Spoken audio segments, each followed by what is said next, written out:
Joey, God has given you wings, and I'm not going to keep you from flying.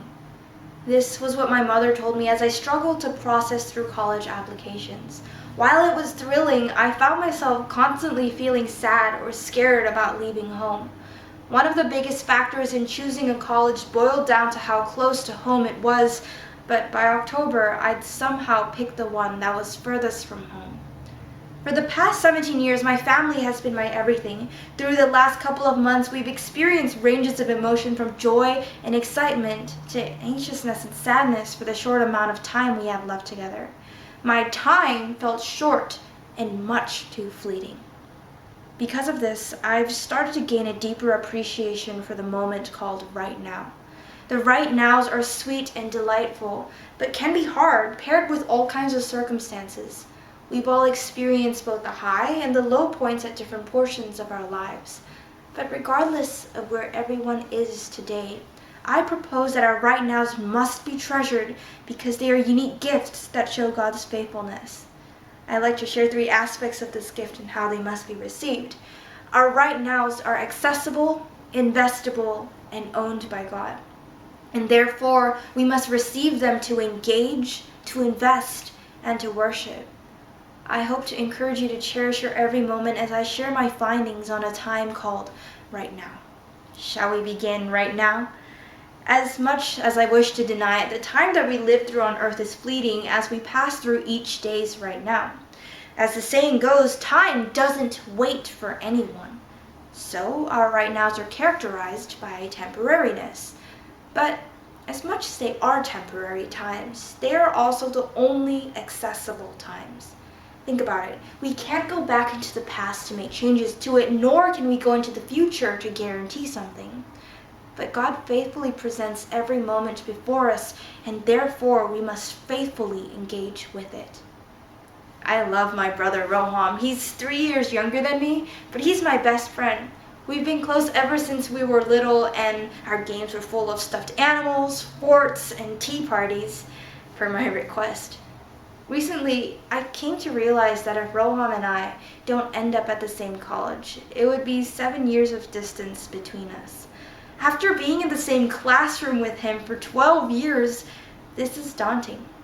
I can neither go back to lengthen our time together, nor can I go into the future to secure his college path.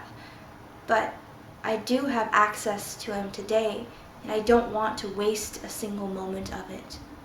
Because of its accessibility, our right nows provide a unique opportunity for action. So our right nows must be responded to with a right action. And my right action for this year is to spend as much time as I can with my best friend and stock up on hugs, even if it might make me look a little clingy. Now, some people might understand the idea of living in this moment as being happy-go-lucky or doing whatever we desire. However, we have been given the day's work in our right nows, and our right nows build and direct the future. This is the second reason why our right nows are unique gifts. They are investments. People might think of finance when it comes to investments, and they are correct. As Benjamin Franklin said, lost time is never found again. So though they are temporary, right nows carry a powerful potential. When we look at Ephesians 5:15-16, Scripture instructs us, be very careful then how you live, not as unwise, but as wise, making the most of every opportunity. Here, Scripture describes every moment of our lives as an opportunity, so our right nows are something that we will continually build upon, or we will continually lose. I like this quote by Harvey Mackay, a businessman and author. He said, time is free, but it is priceless. You can't own it, but you can use it. You can't keep it, but you can spend it. And once you've lost it, you can never get it back. It is a fascinating gift that we have, that we cannot buy more of it, nor can we stock it up for later. Therefore, our right nows must not be taken for granted, and we must receive them to invest. But how should we invest it? Recently, my mother told me about a 10-year theory, that what we do today determines where we will be in 10 years' time. Like any investment, we don't necessarily see the fruit of our right now immediately. On one hand, this is disheartening. 10 years, after all, is a long time. What I do today at 17, I won't see the result of until I am 27. But on the other hand, I came to realize that I am already starting to see the results of actions I took when I was 7, as little as I was. When I was 7, my mom asked me to read scripture and keep a prayer journal. My journal started out with doodles of Jesus and me, and turned into poems and into songs. At 17, I have gained a precious inclination to talk to God through letters, through worship, and even from time to time, crying to Him as I fall asleep.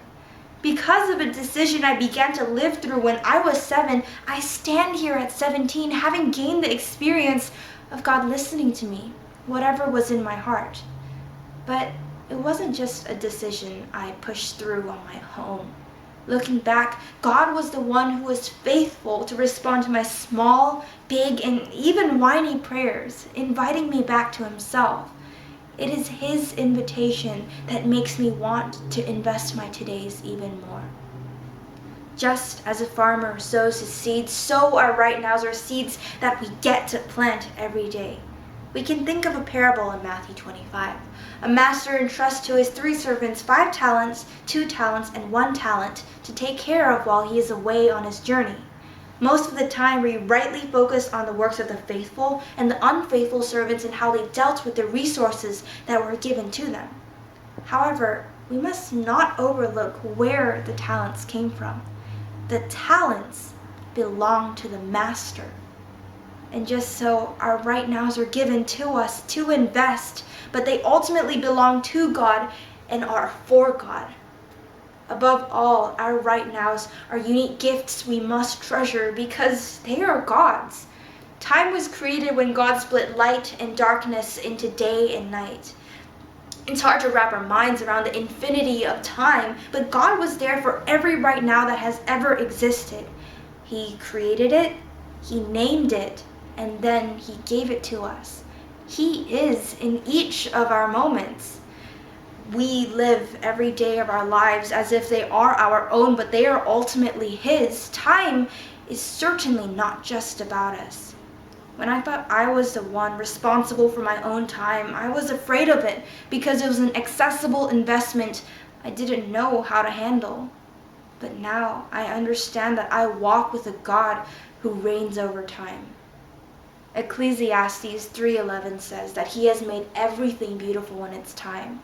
The God who knows the fullness and the beauty of time has given us this right now to act in.